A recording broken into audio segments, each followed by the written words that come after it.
दिनैनि दिनाव नोंथांमोना मा हाबाफारि लादों आरो मानि थाखाय लादों? दिनै जों CKHS गोदो हाइ स्कुलमोन बेनि सनाथि फोरबो फालिथायनि सोमोन्दै जों एसे सावरायबाय। दिनै बेनि मावख'खौ लानाय जादों नैबेयावनो बे जायगायाव जोङो बेनि मावख' लादों। बे मावख' लानायावनो जों मोननैसो गोनां बाथ्राबो गद खालामबाय। बे गोनां बाथ्राया जाबाय जोंनाव नैबेयाव जि बेनार फ्लेक्स बेयाव एसे गोरोन्थि दंमोन, जों बेखौ फोसाबदों।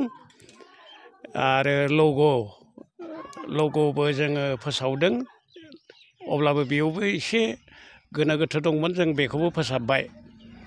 बेनिफ्राय फिरफिलानि जि एसे बेले बेजे दंमोन बेखौबो फोसाबनानै जों मडिफाइड खालामगोन एसे, बेखिनि लादों।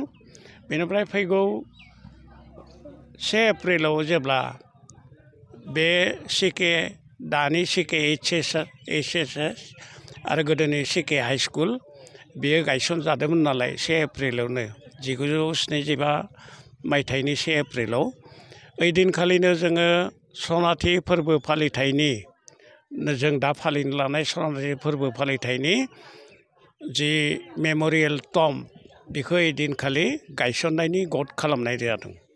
आरो बे गायसननायाव जोङो स्पेसिफिकलि सासे आलासि जों लिंगोन, बेयो एकदम गद जाथाराखै, जों टारगेट खालामदों जियानो जा बे जागोन उनाव। ओइदिनखालि जोङो मेम'रियेल टम्ब माने जोंनि गोसोखां जि खाम्फा बेखौ गायसननाय जागोन 1 एप्रिल खालि, बेखिनि। आरो बेनिफ्राय गुबुन गोनां मोननैसो बाथ्रा जों सावरायदोंमोन। जों माखासे साब कमिटि दाना होदों। बे साब कमिटिफोरा माखासेया आबुं महर मोनाखै, बावैनो बेखौ आबुं महर मोनहोनानै जोंनि बानजाय आफादनिसिम हरनांगौ होननानै जोङो दिनै आरो गोसोखां होफिनदों। आरो बेनिफ्राय बे अफिसखौ सानफ्रोमबो स्कुल थाखालि सानफ्रोमबो बेखौ खुलिनाय जागोन, खेवनाय जागोन। आरो बेयाव गासैबो मावथिफोरा फैनानै गाव गावनि हाबाफारिफोरखौ मावफैनांगौ।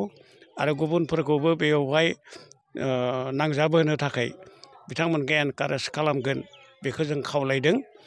नोंथांमोना सनाथि मायथाइ फालिनो थांगासिनो दं, सानबेसेनि हाबाफारिजों खुंफुंगोन? जोंनि टारगेटआ सिगां जोङो फोसावनाया साननैल'मोन, नाथाय थांनाय जथुमायाव जों बेखौ मा खालामदों, थांनाय जथुमाव जे सानथाम खालामदों, थोनाय नङा ओरैनो सानथाम, 21, 22 आरो 23 मोन ना? 21, 22, 23 नभेम्बर बे बोसोरनि बेयाव गद खालामनाय जादों।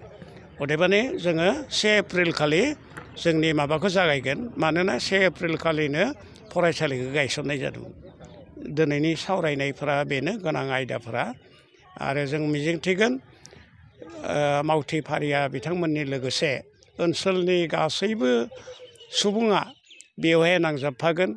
आरो थांनाय जोंनि जि ME स्कुलनि सनाथि मायथाइ फोरबोखौ जेरैबायदि जोङो गाजा गोमजायै जाफुंसार होदोंमोन, बेबादिनो बे हाइ स्कुलनिबो बे सनाथि फोरबोखौबो जाफुंसार होगोन ओनसोलनि रायजो राजाफोर आरो बेयाव थानाय गौथुम आफाद बेफोरनि मददजों।